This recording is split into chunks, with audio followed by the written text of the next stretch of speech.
মুহূর্তে যে খবরের দিকে নজর থাকবে, দুষ্কৃতী তাণ্ডবে উত্তপ্ত ইসলামপুর হোটেল এবং বাড়ি ভাঙচুর দুষ্কৃতীদের।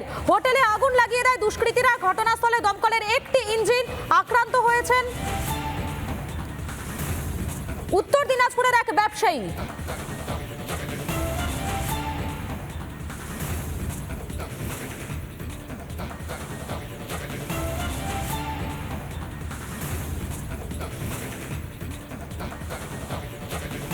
দুষ্কৃতী তাণ্ডবে উত্তপ্ত ইসলামপুর হোটেল এবং বাড়ি ভাঙচুর দুষ্কৃতীদের। হোটেলে আগুন লাগিয়ে দেয় দুষ্কৃতীরা। ঘটনাস্থলে দমকলের একটি ইঞ্জিন। পুরনো বিবাদকে কেন্দ্র করে উত্তেজনা। আক্রান্ত উত্তর দিনাজপুরের ব্যবসায়ী। আমাদের সঙ্গে সরাসরি রয়েছেন আমাদের প্রতিনিধি তুষার রয়েছেন। আমি তুষারের কাছে সরাসরি চলে যাব। তুষার, এই মুহূর্তে সেখানে কি পরিস্থিতি?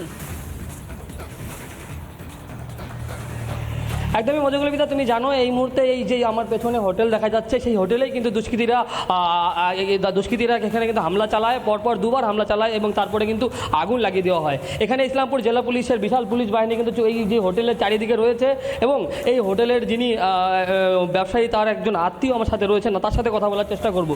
বলছি, আপনার তো আত্মীয়র এই হোটেল, কি এমন ঘটনা ঘটেছিল? ঘটনা হলো সকাল 10টার সময় কিছু দুষ্কৃতী আসলো, মোটামুটি 50-60 জনের মতো।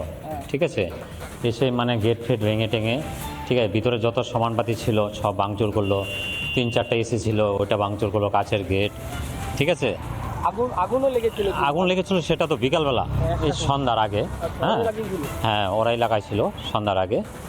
ঠিক আছে, এখন পরিস্থিতি এখন মোটামুটি দুষ্কৃতীরা চলে গেছে, পুলিশ প্রশাসন এখানে আছে। আপনারা কি আতঙ্কে রয়েছেন? হ্যাঁ, এখন তো আতঙ্কতে থাকবো, যেহেতু বাড়িতে হামলা হলো। ঠিক আছে, সেখানে প্রাইভেট কার ভাঙচুর করা হলো, বাড়িঘর ভাঙচুর করা হলো, সেই হিসেবে তো একটা আতঙ্কে থাকবোই। আপনাদের যে আত্মীয় যে হোটেল, তিনিও তো আহত? হ্যাঁ, উনি তো আমার জানিও যে উনি এখন হসপিটালে ভর্তি আছে, মানে পজিশন খারাপই আছে। একদমই কথা বললাম মৌলিকলিপিতা, তুমি দেখতেই পাচ্ছ সেই যে হোটেল, তার সামনেই কিন্তু পুলিশের পর গাড়িগুলি কিন্তু রয়েছে এবং এই ঘটনায় কিন্তু পড়া চলে যে ইসলামপুর কিন্তু আরও একবার উত্তপ্ত।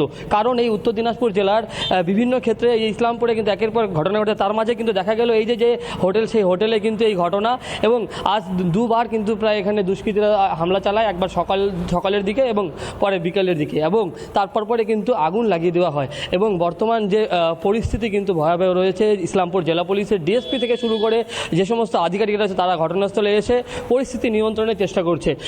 তবে যে হোটেল ব্যবসায়ী যিনি রয়েছেন তিনি কিন্তু বলছেন, তার পরিবার যারা বলছে তারা বলছেন আতঙ্কিত, তারা নিরাপত্তাহীনতায় কিন্তু তারা ভুগছেন।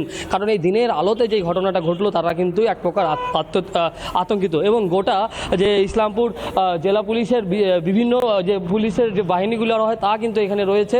তুমি দেখেছিলে ছবিতে যে দমকলের একটি ইঞ্জিন এই ভিতরে ঢুকেছিল এবং সেখান থেকে কিন্তু আগুন নিয়ন্ত্রণ করেছে, এবং এই হোটেল ব্যবসায়ীর যে মোটর স্কুটি ছিল একটি, সেটিও কিন্তু আগুনে ভেঙে দেওয়া হয়েছে। তুমি দেখতেই পাচ্ছ। আমি আমার ভিডিও জার্নালিস্টকে একবার দেখানোর চেষ্টা করবো আরেকটু কাছ থেকে।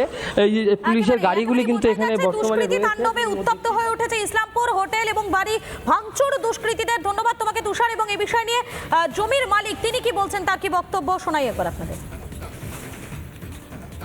2 মাস পরে কালকে হঠাৎ সেই টিমই নেশা টেশা করে এসে রাত্রেবেলা হাঙ্গামা করার পরে পুলিশ আসে, বেগে চলে যায়। তারপরে রাত 12:30 1টা নাগাদ আবার 30 জন লোকজন বেশি করে নিয়ে এসে 3-4 বাড়িতে হামলা করে।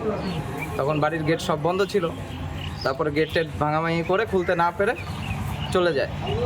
আজকে সকাল 10টা 10:30টার সময় আবার সেই তীর ধনুক নিয়ে নেশা টেশা করে এসে যত আর কি আছে আশেপাশে দুষ্কৃতীরা সব আসার পরে বাড়ি ঘর হোটেল সব কিছু ভাঙচুর করে কালকের রাতটার জন্য। আর এই বিষয়ে বাড়ির মালিকের আত্মীয় তিনি কি বলছেন, তার কি বক্তব্য শোনাই আপনাদের। বাড়িতে যাওয়ার ঠিক 10-15 মিনিট পরে আবার সেই কিছু দুষ্কৃতী আমাদের উপর হামলা করে। তা হামলা করার পরে আমাদের কাকু আছে বিশ্বরঞ্জন দাস, ওনার উপর হামলা করে, ওনার গালে বা ঘাড়ে বিভিন্ন জায়গায় আঘাত করে।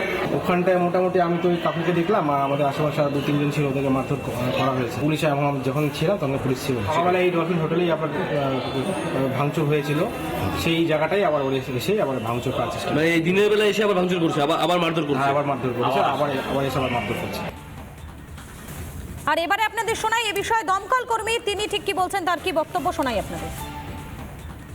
না, আমরা বলতে পারবো না। আগে আগুন ড্যামেজ ছিল স্কুটারটা, স্কুটারটা আছে ঠান্ডা করলাম খালি। এখন আগুন পুলিশে নিয়ে ফেলেছে। এখন পরিস্থিতি ঠিক আছে এখন, মানে কোনো আগুন না না, এখন কোনো আগুন নেই। আমরা মেনটা বন্ধ করে দিছি, আর লাইনের ইলেকট্রিকের কোনো সম্ভাবনা নেই। যাই হোক, কী করে লাগলো আগুন আমরা এখন বলতে পারবো। নানা ধরনের কন্টেন্ট দেখার জন্য লাইক করুন, শেয়ার করুন আমাদের ফেসবুক পেজ, সাবস্ক্রাইব করুন আমাদের ইউটিউব চ্যানেল। পাশাপাশি অন্যান্য ব্রেকিং নিউজের জন্য অবশ্যই চোখ রাখুন রিপাবলিক বাংলায়।